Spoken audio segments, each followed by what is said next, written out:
Menurut Al-Quran, infak itu wajib. Assalamualaikum warahmatullahi wabarakatuh. Selama ini kita tahunya zakat itu wajib dan infak itu sunnah. Padahal di Al-Quran jelas menerangkan zakat dan infak hukumnya wajib. Sayangnya selama ini kita tidak bisa membedakan antara zakat dan infak. Padahal Al-Quran sudah menerangkan perbedaan di antara keduanya. Mulai dari latar belakang, tujuan, penerima, besaran, dan waktu mengeluarkannya. Semua itu sudah diterangkan di Al-Quran. Yang namanya wajib, jika dilakukan akan mendapat pahala, dan jika ditinggalkan akan mendapat dosa atau siksa. Dan Allah menerangkan, jika tidak berinfak akan mendapat siksa yang pedih. Dan orang-orang yang menyimpan emas dan perak dan tidak menginfakkannya pada jalan Allah, maka beritahukanlah kepada mereka bahwa mereka akan mendapat siksa yang pedih. At-Taubah ayat 34. Sebagian ulama mengatakan ayat itu bicara tentang zakat. Padahal jelas sekali ayat itu menyebutkan infak, bukan zakat. Sedangkan zakat dan infak itu sangatlah berbeda. Berdasarkan ayat tersebut, infak adalah sebuah kewajiban. Berbeda dengan pemahaman yang berkembang selama ini yang mengatakan infak itu hukumnya sunnah, bukan wajib. Pertanyaannya, mengapa infak itu wajib? Kita meyakini Allah lah yang melapangkan dan menyempitkan rezeki. Bagi orang yang tidak bisa memenuhi kebutuhannya, maka Allah titipkan rezekinya kepada orang yang mampu dan punya kelebihan. Karena itu dalam harta kita ada hak orang lain yang tidak bisa memenuhi kebutuhannya. Dan apakah mereka tidak memperhatikan bahwa sesungguhnya Allah melapangkan rezeki bagi siapa yang dikehendakinya, dan Dia pula yang menyempitkan rezeki itu. Sesungguhnya pada yang demikian itu benar-benar terdapat tanda-tanda kekuasaan Allah bagi kaum yang beriman. Maka berikanlah kepada kerabat yang terdekat akan haknya. Demikian pula kepada fakir miskin dan orang-orang yang dalam perjalanan. Itulah yang lebih baik bagi orang-orang yang mencari keridhaan Allah, dan mereka itulah orang-orang yang beruntung. Ar-Rum ayat 37-38. Dalam harta kita ada hak orang lain. Golongan yang harus diberikan haknya ialah orang tua kita yang sudah tua dan tidak bisa berusaha lagi. Kemudian kerabat atau keluarga kita, yaitu istri dan anak-anak, serta saudara kita yang tidak mampu mencukupi kebutuhan hidupnya. Selain itu, anak yatim yang kehilangan nafkah dari orang tuanya, fakir miskin yang tidak mampu mencukupi kebutuhan hidupnya, dan musafir yang sedang dalam perjalanan sehingga tidak bisa bekerja. Sebagian ulama mengatakan, keluarkan hak orang lain dari harta kita dengan membayar zakat. Pernyataan itu kurang tepat karena di ayat itu disebutkan mengeluarkan hak kerabat, di mana kerabat bukanlah penerima zakat, sehingga mengeluarkan hak orang lain dari harta kita bukanlah fungsi dari zakat, tapi fungsi dari infak. Karena ada hak orang lain dalam harta kita yang harus kita berikan, maka berinfak menjadi wajib hukumnya, bukan sunnah. Jika infak itu wajib hukumnya, pertanyaannya, berapa infak yang harus kita keluarkan dari harta kita? Jawabnya adalah yang lebih dari keperluan atau kebutuhan. Dan mereka bertanya kepadamu, apa yang mereka infakkan? Katakanlah yang lebih dari kebutuhan. Demikianlah Allah menerangkan ayat-ayatnya kepadamu, supaya kamu berfikir. Al-Baqarah ayat 219. Untuk bisa memahami ayat ini, kita harus tahu dulu perbedaan kebutuhan, needs, dengan keinginan, wants. Kebutuhan manusia terbatas, sedangkan keinginan adalah sesuatu di luar kebutuhan dan tidak terbatas. Manusia butuh makan, tapi dibatasi oleh kapasitas perutnya. Tapi manusia ingin makanan yang lezat dan mewah. Manusia butuh pakaian untuk menutupi auratnya, sedangkan keinginannya adalah pakaian yang sesuai dengan mode dan mewah. Manusia butuh rumah untuk tempat tinggal, sedangkan keinginannya adalah rumah yang megah. Manusia juga butuh kendaraan, sedangkan keinginannya adalah kendaraan yang mewah. Tugas kita di dunia ini untuk mengabdi kepada Allah, bukan untuk memuaskan keinginan. Keinginan dalam bahasa Arab disebut hawa. Di Al-Quran disebutkan kita tidak boleh mengikuti hawa nafsu. Dan janganlah kamu mengikuti hawa nafsu, karena ia akan menyesatkan kamu dari jalan Allah. Sesungguhnya orang-orang yang sesat dari jalan Allah akan mendapatkan azab yang berat, karena mereka melupakan hari perhitungan. Surat 38 ayat 26.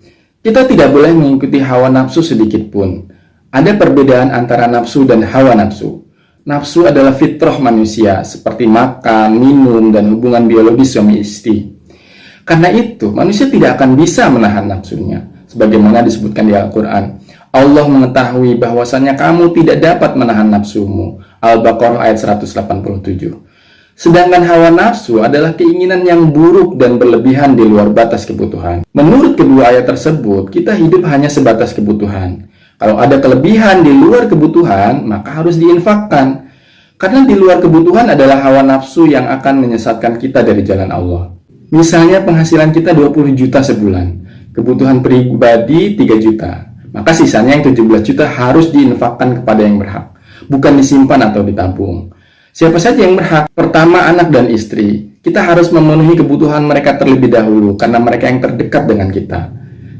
Jika masih ada kelebihan, maka infakkan kepada orang tua atau saudara jika mereka tidak memiliki penghasilan. Jika masih ada kelebihan lagi, berikan kepada anak yatim, fakir miskin, jalan Allah, dan lain-lain. Itulah yang dilakukan oleh Rasulullah SAW sebagaimana diriwayatkan oleh Umar. Umar berkata, dahulu Rasulullah SAW memberi nafkah keluarganya dari hartanya dan bersedekah dengan kelebihannya. Hadis riwayat Abu Daud. Kita boleh menabung sepanjang ada alasan atau kebutuhan yang jelas dan hendak kita tunaikan di masa mendatang. Misalnya, menabung untuk membeli rumah dan kendaraan, untuk menikah dan lain-lain. Jika tidak ada kebutuhan yang jelas, maka ingatlah bahwa kelebihan itu adalah milik fakir miskin, anak yatim, dan lain-lain yang Allah titipkan dalam harta kita. Dan harta itu harus dikeluarkan agar tidak menjadikan jalan di hari akhirat kelak. Seperti Allah ingatkan dalam Al-Quran, dan orang-orang yang menyimpan emas dan perak dan tidak menginfakkannya pada jalan Allah, maka beritahukanlah kepada mereka bahwa mereka akan mendapat siksa yang pedih. At-Taubah ayat 34. Zaman dulu, uang bentuknya emas dan perak. Ayat ini bukan membicarakan emas dan perak secara fisik, tapi membicarakan fungsinya sebagai alat tukar atau uang. Karena itu kata ganti atau domirnya memakai bentuk tunggal, yaitu ha. Hal itu menunjukkan ayat itu sedang membicarakan kesamaan fungsi dari keduanya, yaitu sama-sama sebagai alat tukar atau uang. Jadi kita tidak boleh menabung kelebihan uang jika tidak ada kebutuhan yang jelas. Karena harta itu sejatinya adalah milik fakir miskin, anak yatim, dan lain-lain. Rasulullah SAW bersabda, aku tidak menyukai bila aku memiliki emas sebesar gunung Uhud, lalu aku membelanjakannya semua kecuali 3 dinar saja yang aku suka memilikinya. Hadis riwayat Bukhari. Kita boleh menggunakan kelebihan tersebut untuk investasi, tapi kita harus ingat, kelebihan harta yang kita investasikan itu sebenarnya adalah milik anak yatim dan fakir miskin, yang kita putar kembali untuk mendapatkan hasil. Sehingga hasil dari investasi tersebut harus diberikan kepada pemiliknya, keluarga dekat, fakir miskin, anak yatim, dan lain-lain. Contoh keinginan atau hawa nafsu yang di luar kebutuhan adalah kita berbelanja sesuatu yang tidak kita butuhkan, tapi kita tetap membelinya hanya untuk memuaskan keinginan. Itulah yang disebut boros. Allah mengingatkan, dan berikanlah kepada keluarga-keluarga yang dekat akan haknya, kepada orang miskin dan orang yang dalam perjalanan, dan janganlah kamu menghambur-hamburkan hartamu secara boros. Sesungguhnya pemboros-pemboros itu adalah saudara-saudara setan, dan setan itu adalah sangat ingkar kepada Tuhannya. Surat Al-Isra ayat 26-27. Termasuk perbuatan boros atau mubazir adalah menghabiskan uang untuk mengoleksi benda-benda yang berharga seperti pakaian, sepatu, mobil, dan lain-lain. Kita mengoleksinya hanya untuk memuaskan keinginan, karena benda-benda koleksi tersebut tidak kita gunakan. Padahal itu semua pada hakikatnya adalah rezekinya anak yatim dan fakir miskin yang dititipkan lewat kita, bukan untuk memuaskan hawa nafsu. Kita membutuhkan kendaraan seperti mobil, tapi hanya sebatas memenuhi kebutuhan transportasi, bukan untuk prestise atau kebanggaan. Prestise akan menimbulkan kesombongan. Dan janganlah kamu berjalan di bumi ini dengan sombong, karena sesungguhnya kamu sekali-kali tidak dapat menembus bumi, dan sekali-kali kamu tidak akan sampai setinggi gunung. Surat Al-Isra ayat 37.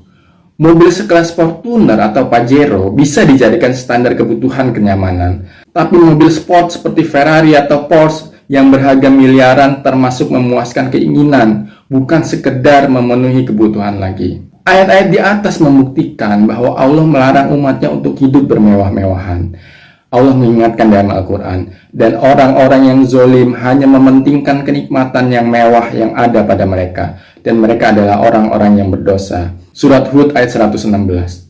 Mulai sekarang, kalau melihat orang memiliki mobil dan rumah mewah, jangan kagum. Justru mereka adalah orang-orang yang harus kita kasihani. Tanpa disadari, mereka sedang menikmati harta anak yatim dan fakir miskin yang Allah titipkan pada mereka. Allah juga mengingatkan agar kita tidak boleh berlebih-lebihan. Hai anak Adam, pakailah pakaianmu yang indah di setiap memasuki masjid. Makan dan minumlah, dan janganlah berlebih-lebihan. Sesungguhnya Allah tidak menyukai orang-orang yang berlebih-lebihan.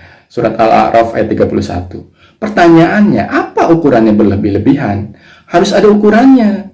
Ukurannya adalah kebutuhan. Jika ada kelebihan atas kebutuhan, maka harta itu milik fakir miskin, anak yatim, dan lain-lain yang harus diberikan kepada mereka. Orang yang ingin memuaskan hawa nafsu atau keinginannya menganggap harta yang mereka peroleh itu adalah hak mereka sepenuhnya, karena diperoleh dari usaha dan kepintaran mereka. Padahal harta itu sebenarnya adalah ujian buat mereka. Maka apabila manusia ditimpa bahaya, ia menyeru kami. Kemudian apabila kami berikan kepadanya nikmat dari kami, ia berkata, sesungguhnya aku diberi nikmat itu hanyalah karena kepintaranku.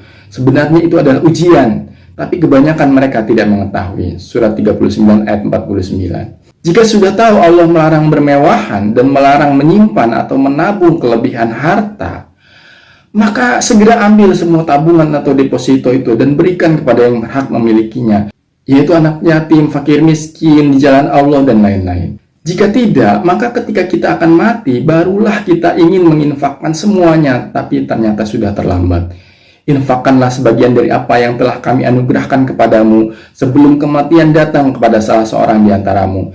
Dia lalu berkata, ya Tuhanku, sekiranya engkau berkenan menunda kematianku sedikit waktu lagi, aku akan bersedekah dan aku akan termasuk orang-orang soleh. Al-Munafikun ayat 10. Mengapa orang yang mau meninggal minta diberikan waktu untuk berinfak, bukan untuk sholat? Karena dia baru sadar bahwa depositonya itulah nantinya yang akan dipakai untuk menggilas dan membakar tubuhnya di neraka. Tapi sayangnya sudah terlambat.